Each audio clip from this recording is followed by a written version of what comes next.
오늘은 이제 어떤 구조 속에서 식민지 조선인들이 강제 동원되었나 라고 하는 부분에 대해서 살펴보도록 하겠습니다. 일본의 이 무모한 전선의 확대는 인력과 물자 모든 면에서 극도로 부족한 상황이 만들어졌고, 이러한 부분들을 타개하기 위해서 당시의 일본 정부는 1938년에 국가총동원법이라고 하는 것을 제정을 합니다. 국가의 모든 자원을 총동원하겠다라는 거죠. 당시에 한 사람의 병사를 전선으로 출정시키는 데는 무려 13명에서 18명의 노동력이 필요합니다. 그 병사에게 총도 지급해야 되고 군복도 지급해야 되고 각종 장비를 지급해야 되기 때문에 그것들을 만들어내는 노동력이 13명에서 18명이 필요하다는 거죠. 근데 전선이 확대되어 나가면서 중일전쟁 이후가 되면 기본적으로 노동이 가능한 일본의 젊은이들은 대체적으로 전선으로 차출되어 나갑니다. 그러면서 국내에서의 노동력이 극도로 부족해지고 물자도 부족해졌기 때문에 이젠 법으로 당시의 일본 국민들 그리고 식민지에 있는 이 조선인들에게까지도 물자를 수탈해야 되는 상황이 발생하게 됐고, 그래서 제정된 것이 이 국가총동원법입니다. 이 국가총동원법에 의한 수탈은 크게 보면 세 가지로 생각해 볼 수 있습니다. 첫 번째는 노동력을 수탈하는 징용이고, 두 번째는 직접적인 전투에 군인으로 동원되는 징병입니다. 그리고 마지막 세 번째가 이제 물자를 수탈했던 공출이라고 하는 제도가 있습니다. 그래서 하나하나 살펴보면,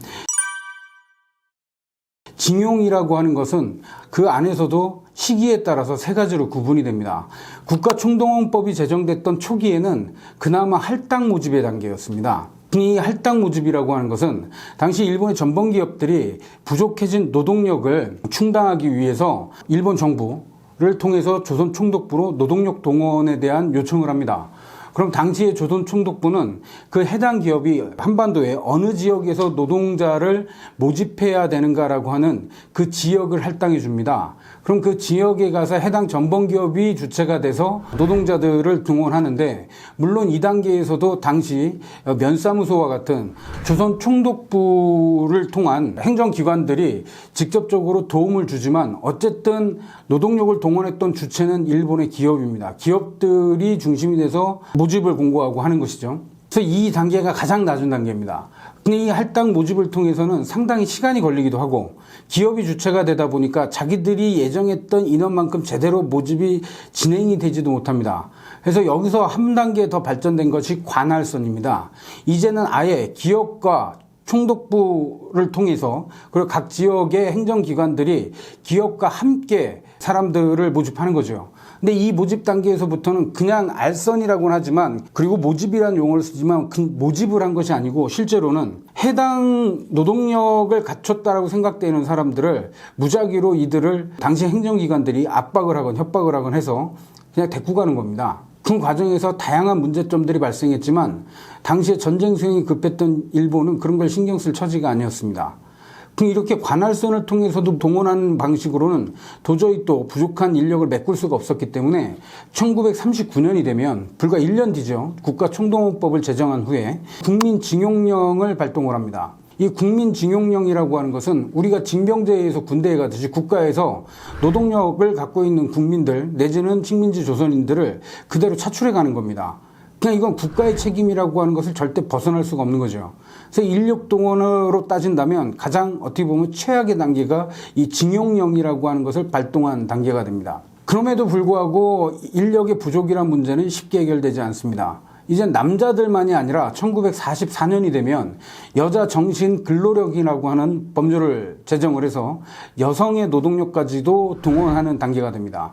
그러니까 더 이상 가용이 가능한 노동력은 없다라고 보면 되겠죠. 자, 그럼 이러한 일본의 징용령 내지는 국가총동원법을 통해서 어느 정도의 사람들, 즉 식민지 조선인들이 동원됐는가라고 본다면 국외 동원, 한반도 밖으로 강제 동원된 사람들이 약 70여만 명입니다. 그 중에 많은 사람들이 군함도로 끌려가기도 했던 것이죠. 근데 문제는 강제 동원은 우리가 지금까지 사람들에게 관심을 받고 한국 사회에서 관심을 뒀던 건 국외 동원이 대부분이죠. 하지만 이 동원이라고 하는 건 국외에서만 이루어졌던 게 아닙니다. 보다 많은 사람들은 국내 동원이었어요. 국내 동원의 규모가 약 500만 정도가 됩니다. 1930년대 중반 이후로 가면 한반도라고 하는 공간은 당시 일본 정부의 입장에서는 병참 기지화 정책을 취하면서 한반도에서도 막대한 군수 물자들을 생산하는 공장들이 생깁니다. 근데 그런 곳으로 동원된 사람들이 약 500만 명이라는 겁니다. 그러나 이들은 국내 동원이었기 때문에 그 일이 끝나면 집으로 돌아갈 수 있었던 것이죠. 그래서 크게 우리에게 관심 받지 못했지만 이때 동원됐던 500만 명 중에서도 희생된 분들도 있고, 그리고 이렇게 동원된 거에 대해서 제대로 된 보상을 받지 못한 사람들이 대부분입니다. 자, 그런데 이러한 동원이라고 하는 건 한반도만의 문제는 아니겠죠. 일본 내부에서도 이루어진 겁니다. 실제로는 일본 내부에서 더 먼저 시작이 됐죠. 이 국가가 주체가 돼서 국민들을 전쟁에 동원한 것이기 때문에 당시 일본에서는 이 강제 동원의 성격을 일본 국민들에게 징용은 의무이자 명예라고 하는 것으로 슬로건을 내걸고 이들에게 당연히 응해야 되는 걸로 강요를 합니다. 그 당시 징용에 응했던 사람들에게 일본 내부에서는 응징사라고 하는 그 명예를 붙여줍니다. 국가의 부름에 응답을 한 지사라는 뜻이죠. 응징사. 그래서 당시 일본에서의 이루어졌던 국가 동원은 근데 그렇게까지 크게 부각되지 않는 건 생산 공장 단위로 징용을 했기 때문에, 그래서 고용주까지도 징용을 하는 겁니다. 그러니까 당시에 일했던 사람들에게 별로 바뀐 게 없는 거죠. 작업 시간이 늘어나고 원래 생산했던 물자가 아니라 국가에서 요구하는 물자를 생산하는 그런 변화인 것이지 이 사람들의 생활에선 크게 변했던 것은 아닙니다. 그러나 어쨌든 이러한 강제 동원은 당시 일본의 국민들에게도 의무로 주어졌던 겁니다. 그래서 이런 문제를 우리가 접근할 때 굳이 한국과 일본으로 나눠서 본다라고 하는 것은 이것은 해결하기가 좀 힘든 방식입니다. 국가의 범죄라고 하는 거, 인간에 대한 범죄라고 하는 것으로 우리가 오히려 초점을 맞춰야지만 문제 해결에 실마리가 보이지 않을까. 그 당시에 일본 국민들도 희생자라고 하는 관점을 가진다면 오히려 일본 내부에서부터 이 문제를 해결하는데 우리가 같이 할 수 있는 부분들이 상당히 생길 수가 있습니다. 자, 그리고 또 하나는 당시에 일본에게 노동력이 동원됐던 한국인 여성들, 이게 지금도 우리가 일반적으로 이제 일본군 위안부라고 하는 이제 용어를 쓰는데 그 이전에 한국 사회에서 많이 썼던 표현 중에 하나가 정신대라고 하는 겁니다. 이 정신대라고 하는 것이 이제 바칠 정자를 쓰죠. 그리고 몸신자를 쓰기 때문에 몸을 바친다라고 해서 정신대 자체를 일본군 위안부, 실제로는 성노예죠. 그거로 잘못 오인하는 경우가 있어서 이것으로 인해서 오히려 이 전쟁이 끝난 뒤에 피해를 본 한국인 여성분들도 많습니다. 실제로 정신대라고 하는 용어는 일본군의 성노예로 끌려갔던 분들을 의미하지 않습니다. 여성 노동자들까지도 생산 현장에 강제 동원을 하면서 그 여성 노동자들에게 당시 일본 사회에서 썼던 용어가 그게 정신대입니다. 물론 몸을 바쳐서 국가를 위해서 일을 한다라고 하는 것이죠. 근데 그것은 생산 현장이었지 우리가 생각하는 성노예적인 측면은 아닙니다. 일본군에게 동원됐던 그 위안부라고 하는 명칭은 그것은 성노예였고요. 생산 현장으로 동원됐던 이 분들이 여자 정신대 근로령에 의해서 그 정신대란 이름으로 동원됐었습니다. 그리고 또 한 부분이 있는데 군속들이 있어요. 군속이라고 하면 지금의 표현으로 따지면 군무원이죠.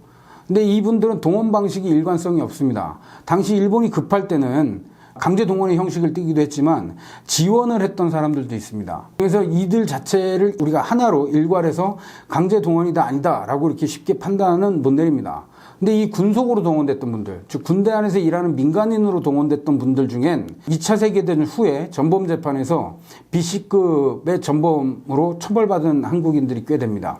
이 군속으로 동원됐던 분들 중에 이 B씨급 전범으로 처벌받은 분들의 대부분은 연합군 포로수용소에서 간수로 일을 하게 됐던 분들이에요. 근데 당시 연합군 포로의 입장에서 보면 자기들에게 비인간적인 학대를 하고 강제 동원으로 했던, 특히나 이 연합군 포로들을 통해서 만들었던 철도가 지금도 우리가 태국의 깐짜나부리에 가면 그 철도가 그대로 운행이 되고 요즘 관광객들이 더 많긴 한데 지금도 그 철도는 존재합니다. 태국의 깐짜나부리에서 버마까지 연결되는 철도거든요. 이 철도의 별명이 이제 죽음의 철도죠. 레일 오브 데스라고 보통 얘기를 하는데 그 철도를 공사하는 동안에 연합국 포로가 무려 13만이 사망을 합니다. 왜냐하면 절벽을 따라가는 철도였거든요. 근데 그날 장비 동원 없이 전적으로 노동력에 의지해서, 인간의 노동력에 의지해서 건설된 철도였습니다. 그것도 일본이 버마로 진주하기 위해서 너무도 시간을 급하게 속도전을 전개했기 때문에 그 속에서 희생된 연합국 포로가 많습니다. 근데 이런 연합국 포로들을 감시하는 간수의 역할을 맡긴 게 한국인들에게 맡겼다라는 거죠. 그래서 이 연합국 포로들의 입장에서도 자기들에게 이러한 비인간적인 처우를 하는 건 일본 정부고 일본인이라고 하는 건 인식을 하지만 막상 나에게 채찍을 가하고 나에게 그 비인간적인 폭행을 했던 사람들은 한국인인 경우가 많죠. 그럼 그들도 시켜서 일을 한 사람들이라고 하는 건 이해는 하더라도 사람이라고 하는 게 그렇지가 않죠. 당장 나를 때린 사람, 나의 목숨을 위협한 사람이 미운 건 어쩔 수가 없는 겁니다. 이렇게 포로 수용소에 간수로 동원됐던 한국인들이 오히려 일본인이 아님에도 불구하고 종전 후에 BC급 전범으로 처벌을 받았습니다. 이렇게 해서 강제 동원된 사람들은 당시 일본에 물자가 부족했기 때문에 당연히 제대로 먹지도 못하면서 일을 하게 됐습니다. 그래서 보면 사진 하나를 보여드릴 텐데 굉장히 깡말라 있는 이 노동자들의 모습이 보일 겁니다. 이들이 탄광에서 일했던 노동자들인데 강제 동원된 노동자들의 실상이다라고 나왔던 사진이에요. 근데 여기에 대해서 굉장히 일본의 우익들은 이 사람들은 조선인이 아니고 일본인 노동자들이라고 해서 한국에서 조작을 하고 있고 왜곡하고 있다라고 크게 반발했던 적이 있습니다. 근데 실제로 이 사진을 보면 조선인 같지는 않습니다. 근데 그렇다고 한들 이 사진의 주인공들이 일본인이라고 한들 본질은 바뀌지 않습니다. 왜냐하면 당시에 일본인 노동자들이 이 수준으로 깡말라 있는데 사진에 찍히지 않은 조선인들은 이들이 일본인이라고 한다면 사진마저도 찍을 수 없었던 조선인들의 상황은 어땠을까요? 아무려면 일본인에 대한 대우가 좋았을까요? 조선인에 대한 대우가 좋았을까요? 이 사진이 조선인이 아니고 일본인이라고 해서 강제 동원돼서 희생된 조선인들의 문제가 해결되는 건 아니라는 겁니다. 사진의 주체가 일본인이냐 조선인이냐 그건 별로 중요하지 않다라는 것이고요. 자, 그 다음에 이제 징병을 통해서 전투병력으로 동원된 사람들입니다. 전투병력으로 식민지 조선인들을 동원했던 건 일본의 육군이 먼저입니다. 1938년에 육군 지원병 제도가 생기고 1943년에 해군 지원병 제도가 마련이 됩니다. 그리고 같은 해 학도 지원병이라고 해서 이제 학생들을 끌고 나가는 거죠. 대학생들, 고등학생들. 그리고 최종적으로 이제 모든 일반인들에 대해서 징병제를 실시하는 게 1944년입니다. 전쟁 막바지가 되면 뭐 더 이상 일본의 입장에서 따질 수가 없는 거죠. 그냥 다 데리고 나가는 겁니다. 총을 들 수 있다라고 한다면. 이 모든 제도들이 지원병 제도라고 하는 지원이라고 하는 용어를 쓰고 있지만 실질적으로는 모두 징병제입니다. 이 징병제를 통해서 동원된 식민지 조선인들을 대략 한 21만 명 정도로 추정을 합니다. 그런데 문제는요. 이 징병제도는 징용하고는 질적으로 다른 겁니다.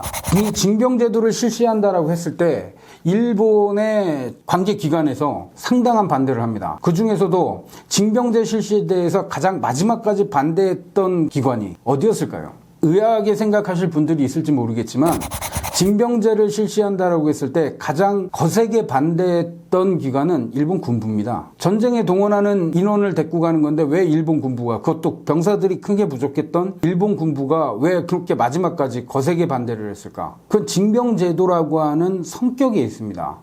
징용과 징병은 본질적으로야 사람을 동원한다라고 하는 건 동일하지만 정말 질적으로 다른 겁니다. 징용으로 가는 사람들에게는 생산 도구를 주어서 일을 하게 하는 거지만 징병제로 끌고 가는 것은 그들에게 총을 쥐어주는 겁니다. 전선으로 끌고 가는 거잖아요. 전쟁을 하라고. 자, 그랬을 때 일본 군부가 왜 반대했냐면 식민지 조선인에게 총을 쥐어준다. 우리의 등 뒤에서 우리에게 총 쏘라고 하는 거냐 라고 하는 반발이 직접적인 반발이었어요. 바꿔 말하면 당시의 일본군에서는 조선인들을 믿지 못한다라는 거죠. 그 실제로 그러하기도 했고. 그리고 여기에서 나타나는 건 뭐냐면 그동안 일본이 내선일체라고 하는 구호를 내세워서 조선인과 일본인들을 차별하지 않는다라고 했지만 실제로는 그들 스스로도 조선인들이 동화되지 않고 일본에 반발하고 있었다라고 하는 것을 이것으로 단적으로 볼 수 있는 겁니다. 자, 이 동원 대상자들에게 무기를 지급한다라고 하는 거. 이건 끝까지 일본 군부가 허용하기 힘들었던 거지만 결국에는 수용을 합니다. 그래서 징병제가 되기 이전에 보다 더 적극적으로 지원병으로 끌고 갔던, 즉 징병제로 끌고 갔던 대상은 오히려 학생들이에요. 그나마 일본의 교육을 받은 학생들, 특히나 대학생들 같은 경우엔 일본에 대한 어느 정도의 친밀감은 상대적으로 다른 계층의 조선인들보다 높을 거라고 생각을 했던 거죠. 전선에서 이탈과 보복을 우려했기 때문에 또 하나는 당시 일본의 다른 기관들, 군부가 아닌 다른 기관들에서도 반대 의견이 있었습니다. 그 반대 의견은 뭐였냐면 군부가 아닌 기관에선 징병이라고 하는 것, 즉 전선으로 나간다라고 하는 건 죽으러 가는 거와 동일한 겁니다. 그럼 세상에서 가장 높은 값은 사람의 피값이에요. 목숨을 희생하는 거죠. 그러면 징병의 대가로 조선에서 자치권을 요구할 것이다라고 하는 거에 대한 당시 일본 사회의 우려도 상당히 높았다라는 거 하는 것이죠. 그러나 어쨌든 인력과 물자가 다 부족한, 그것도 극도로 부족한 상황에선 이거저거 따질 계제가 없었고 일단 실시하고 보는 겁니다. 근데 이렇게 징병에 동원된 사람들 중에서 무엇보다도 이 대학생들, 조선인 학도병들이죠.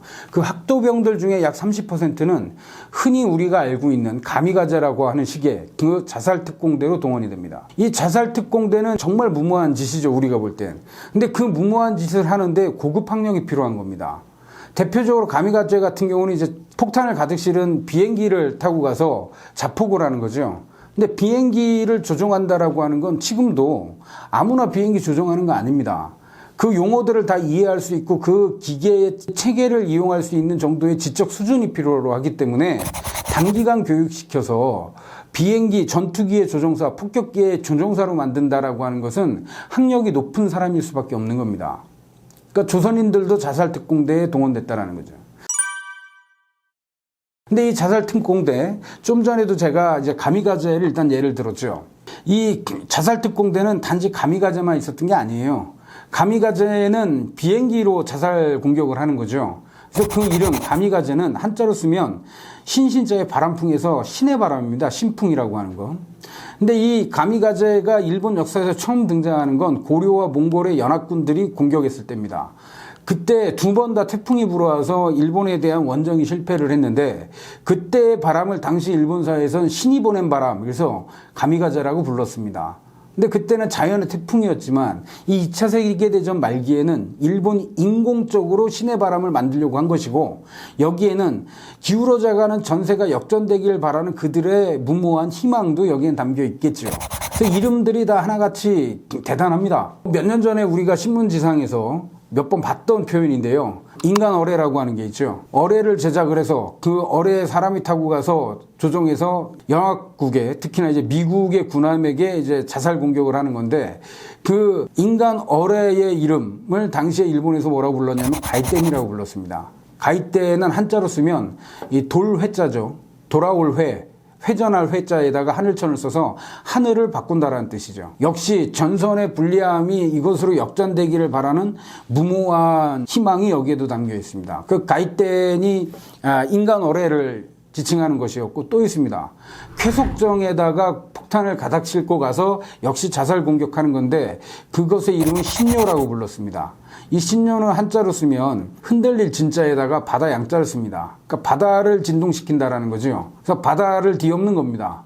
역시도 전선의 불리함을 되돌리려고 하는 그들의 무모한 희망이 담겨 있습니다. 근데 지금 기록으로 많이 남아져 있는 거는 역시나 이제 가미가제입니다. 근데 이 가미가제가 출정할 때를 보면 일본인이라고 해서 무조건 나라를 위해서 죽겠다는 의미로 가는 사람 없습니다. 일본인이고 동원된 조선인이고 고급 지적 수준을 가지고 고학력을 가진 당시에 전도가 유망한 젊은이들이었는데 그들에게 나가서 죽으라고 하는 거잖아요. 자살을 하라고 하는 거니까 쉽게 나가고 싶은 사람 없을 거예요. 근데 당시의 분위기에 이끌려서 이들은 나갑니다. 이들이 출정 전에 마지막 하는 행동이 뭐냐면 천황이 따라주는 청주 한 잔을 마시고 가는 거예요. 근데 여기 사진에도 보면 비행사 조종복을 입고 있는 이 젊은이들이 두 손 반듯하게 모아서 술잔을 들고 있는 모습이 있습니다. 천황이 내리는 청주 한 잔을 마시고 자기가 죽을 곳으로 가는 것이죠. 그래서 이 당시에 이 물자가 부족한 이 자살특공대까지 쓴다라고 하면 당시 일본의 공군이라는 게 당시는 뭐 정식으로는 없었지만 일본의 항공대에서는 이제 숙련된 조종사는 없다라고 하는 걸로도 이것은 이해할 수가 있습니다. 어차피 가서 죽을 것이죠. 한 번의 편도 비행, 그러니까 돌아올 연료도 없고 미국의 군함으로 달려가는 거리 정도의 기름만 넣으면 되기 때문에 그 물자마저도 자살특공대로 보내는 비행기의 물자마저도 일본은 아껴야 될 정도로 극도로 피폐한 상황이에요. 그래서 비행기가 이륙하는 순간, 전투기가 이륙하는 순간에 바퀴가 있죠. 전투기의 바퀴가 자동으로 떨어지게 설계를 합니다. 그리고 그 바퀴는 재사용하는 거죠. 어차피 이 비행기는 가서 자살하고 나면 한 번은 쓰고 마는 거죠. 그러니까 이걸 재사용하겠다는 건데 막상 이 비행기를 타고 가는 저 젊은이의 입장에서 생각해 보면요. 그 바퀴를 아예 떼버린다라고 하는 건 돌아오지 말라는 얘기잖아요. 착륙이 불가능하다라고 하는 것을 얘기하는 겁니다. 바퀴 없이 착륙할 수는 없죠. 그럼 불시착하다가 어차피 폭발해서 죽기 때문에 죽을 수밖에 없다라고 하는 것을 출격하면서도 느끼고 갈 수밖에 없다라는 거예요. 이러한 비인간성을 우리가 어떻게 이해해야 될까? 솔직히 저는 잘 아직까지 이해가 안 갑니다. 자, 그리고 마지막 이제 물자를 수탈했던 공출이죠. 공출 제도가 실시되는 건 1940년부터입니다. 그래서 지금은 좀 이제 많이 돌아가셨지만 제가 어릴 때만 해도 공출이란 얘기는 할아버지 할머니들께 꽤 많이 들었던 얘기예요. 그래서 전쟁 물자로 사용될 수 있는 원료를 이용한 물건들을 일본이 수탈해 가는 겁니다. 근데 거기에는 쌀도 포함되어 있어요. 그래서 한국인들이 소유하고 있는 군수품의 원료 그리고 쌀과 같은 물자들을 강탈해 가는데, 그래서 저희 어릴 때 많이 들었던 게 집안의 문고리까지 떼갔다, 녹그릇 노수저까지도 가져갔다라고 하는 그런 표현들, 집안의 요강까지도 가져갔다라고 하죠. 공출 당시에 이 모습으로 남아있는 사진을 보면 절에 붙어있던 이 종들, 이 종은 보통 구리로 만드니까 청동으로, 이 절에서 사용하는 범종까지도 몽땅 떼다가 일본으로 가져가려고 했던 그런 사진들을 우리가 볼 수가 있습니다. 이런 과정에서 현재 한국의 강화도에 있는 전등사에 가면 굉장히 희한하게도 중국의 범종을 우리가 볼 수가 있어요. 그 중국에서 전쟁 물자로 가져가려고 중국 사찰에 있던 범종을 떼온 거죠. 그런데 그것이 일본에 도착하기 전에 한반도까지는 왔는데 그 시기에 전쟁이 끝나가지고 당시에 그 종을 그냥 놓고 일본이 물러간 겁니다. 그래서 이 종을 어떻게 처리해야 될지를 모르고 있다가 나중에 이제 한국에서는 그 종을 가까운 이제 강화도의 전등사로 보냈고, 그래서 지금도 전등사에서는 그 중국의 종이 매달려 있습니다. 한국에서 우리가 거의 유일하게 중국의 오래된 사찰의 범종을 볼 수 있는 건 아마도 이 전쟁 때문이라고 생각을 합니다. 다음 시간에는 실제로 군함도로 강제 동원된 이 식민지 조선인들, 우리 한국인들이 어떠한 노역과 생활을 했는지에 대해서 살펴보도록 하겠습니다.